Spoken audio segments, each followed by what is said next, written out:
Court ನಿಮಗೊಂದು summon ಕೊಟ್ಟಿದೆ sir, ನಿಮ್ಮನ್ನು ಸೇರಿದಂತೆ ನಲ್ಪಾಡ್ ಅವರು ಆಮೇಲೆ ದಿನೇಶ್ ಗುಂಡೂರಾವ್ ಅವ್ರನ್ನ ಅದು ನೋಡಿ ಇವರೇ ಏನಂತ ಹೇಳಿರೋದು ಇವರೇ ನಾವು ಯಾವುದೋ ಒಂದು ನಮ್ಮ ಒಂದು ವಿಚಾರಕ್ಕೆ ಕೇರಳ ವಿಚಾರಕ್ಕೆ ಅದನ್ನು ಪ್ರತಿಪಾದಿಸಿದ್ದಕ್ಕೆ ಅದಕ್ಕೆ ಇವತ್ತು ಸಮನ್ಸ್ ಕೊಟ್ಟಿದ್ದಾರೆ RSS ಬಗ್ಗೆ.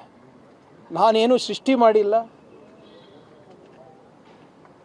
ಸಾಮಾನ್ಯ ಜನರ ಮಾಹಿತಿ ಏನಿದೆ ಅದನ್ನೇ ಪುನರುಚ್ಚರಿಸಿದ್ದೀನಿ.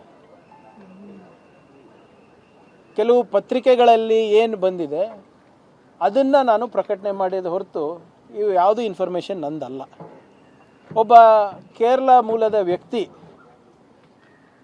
RSS ಶಾಖಾನಲ್ಲಿ ಅತ್ಯಾಚಾರಕ್ಕೆ ಒಳಗಾಗಿದ್ದಾನೆ ಅಂತ ಹೇಳಿ ಸ್ಯೂಸೈಡ್ ನೋಟಲ್ಲಿ ಬರೆದು ಸ್ಯೂಸೈಡ್ ಮಾಡ್ಕೋತಾನೆ ಅಂದರೆ ಅದು ಎಲ್ಲ ಇದರಲ್ಲೂ ರಿಪೋರ್ಟ್ ಆಯಿತು ಮಾಧ್ಯಮದಲ್ಲಿ. ಅದನ್ನು ನಾನು ಉಲ್ಲೇಖಿಸಿದೆ ಹೊರತು ಅದು ಯಾವುದು ನಂದು ಸೃಷ್ಟಿ ಎಲ್ಲ ಆಮೇಲೆ ಇದೇನು ಹೊಸದು ಅಲ್ಲ. ನಿಮ್ಗೆ ನೆನಪಿದ್ರೆ BJP ಅವ್ರು ಏನು ಮಾಡ್ತಾರೆ ಅಂದರೆ ಅವ್ರಿಗೆ ಯಾವಾಗ ಉತ್ತರ ಕೊಡೋಕ್ಕಾಗಲ್ಲ, ಹೀಗೆ ಸಂಸ್ಥೆಗಳ ಮುಖಾಂತರ ಅಥವಾ ಅವರ ಏನು ಕೆಲವು ಜನ ಆಳ್ಮಕ್ಳು ಇಟ್ಟಿದ್ದಾರೆ ಬರೀ ಹೆದರ್ಸೋಕ್ಕೆ ಬೆದರ್ಸೋಕ್ಕೆ. ಹೋದ ಬಾರಿ ನಿಮ್ಗೆ ಗೊತ್ತಿದೆ ಯಾವ ರೀತಿ ನಮಗೆಲ್ಲ ಬೆದರಿಕೆಯನ್ನು ನೀಡಿದರು ಅವರು. ಸೊ ಆದ್ದರಿಂದ ಇದು ಯಾವುದು ಹೊಸದು ನನಗೂ ಅಲ್ಲ ಅವರಿಗೂ ಅಲ್ಲ.